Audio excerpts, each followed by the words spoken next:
So I want to talk to you guys today about back injuries. So back injuries are something we deal with all over the company, not just at our quarries and batch plants where you would assume because there's heavy lifting going on there, but also in maybe our mailroom or our office or places where you don't quite assume that we would have back injuries. So back injuries are entirely preventable. It is estimated that 2 million back injuries occur annually in the US. That's a lot of back injuries. For 5% of back injury sufferers, the condition will become chronic and disabling. 95% of people with lower back injuries will recover within a few months and be back to work. So that accumulates to 264 million lost work days in 1 year. That's 2 work days for every full-time worker in the country. Money-wise, that's about $50 billion for our US economy just in back injuries. So let's talk about the proper way to lift. When we're lifting, whether it's heavy, whether it's light, we always want to lift the same way, and we want to be consistent about it in everything that we lift. I have a box here, it's empty, it doesn't weigh a lot, but we're going to go through the proper lifting procedures for that. So first, you always want to remember to lift with your legs, not with your back. So what we're going to do is we're going to approach whatever it is that we're going to lift. We're going to assess it. This seems like something that I could pick up by myself without the assistance of somebody else. It looks pretty lightweight. We won't know until we pick it up. But the first thing we're going to want to do is bend with our legs. So you're going to want to have your shoulders almost directly over your feet, about that wide, your feet kind of angling out, and then you're going to want to squat down like this. So we're going to grab the object we're going to pick up, we're going to lift it, we're going to pull it to our chest.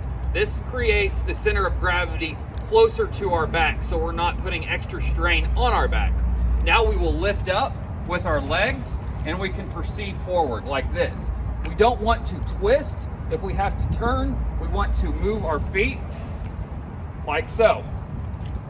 Now when it goes to putting it down, it's the exact same thing, only backwards. So we're going to squat down, get in a comfortable position, then we're going to release that object.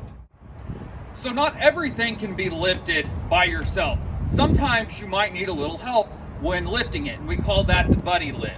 So today I have Joe here. He's our new safety specialist. You'll probably see him around your quarries, your batch plants. So be sure and say hey to him when you see him and go talk to him about what it is that you do and who you are. And so right now we have this object right here. And I've determined that this is too heavy to lift by myself. So instead of trying to lift it and trying to awkward it around and get it to where I need to be, I hollered at Joe and I said, hey Joe, would you mind taking a second to come over here and helping me lift this up? So we're going to show you how to buddy lift. We're going to use our legs. We're going to bend down, grab the object, and we're both going to lift up at the same time, just like that. And now we can carry it one way or the other. Now we're going to put it down in the same way we picked it up.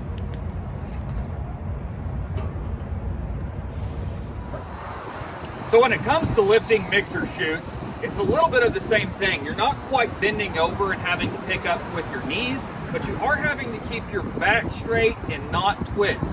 We see a lot of injuries from people twisting while they're moving the chutes.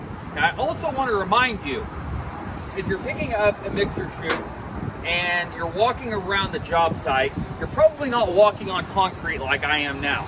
So it's always a good idea to look at the area, walk around the area that you'll be walking in, check to see if it's icy, if there's mud, if there's water puddles, if there's holes, if there's random rocks laying on the ground. Assess those things, try to get rid of the hazards. If you can put your chutes on in an area that has a flatter surface, that doesn't have the obstacles to walk over, you will definitely be ahead. So let's look at how to properly lift a mixer chute. So first thing, you're always going to want to keep it close to your body like this. You're not going to want to have it stretched out or over your shoulder. This is as close to the center of gravity as you can get. When you're walking, you're always going to want to twist with your feet, not with your back. And then when you go to hang the chute back up, you'll want to align yourself. Make sure you're close so you're not having to stretch your arms out. hook the chute like that. So you've seen us lift several different things today. Something light, something pretty heavy, something that's so heavy that I actually had to have help from Joe to lift. The common factor in all of these lifts was that I thought through the process before I actually made the lift, even on the light stuff. From my experience, it's hardly ever the really heavy things that mess your back up. And that's because you're fully aware that this is heavy and you have to be using your legs and you have to think through the process. Most of the time that I've injured my back, it's reaching over and picking up something light, like the box that I showed you earlier. And it's because I'm not quite thinking about it. It's because it's not a danger, it's light, right? So we really don't have to use our legs? Well, we do, and that's how you prevent those back injuries. So when you're out there working, make for sure you're thinking through all of your lifts before you actually pick them up. Whether it's something super light or super heavy, make sure you're thinking through those things. So thank you for watching. If you guys have any ideas of any other videos you'd like to see, please let us know at the HSE team. Thanks again, and we'll talk to you later.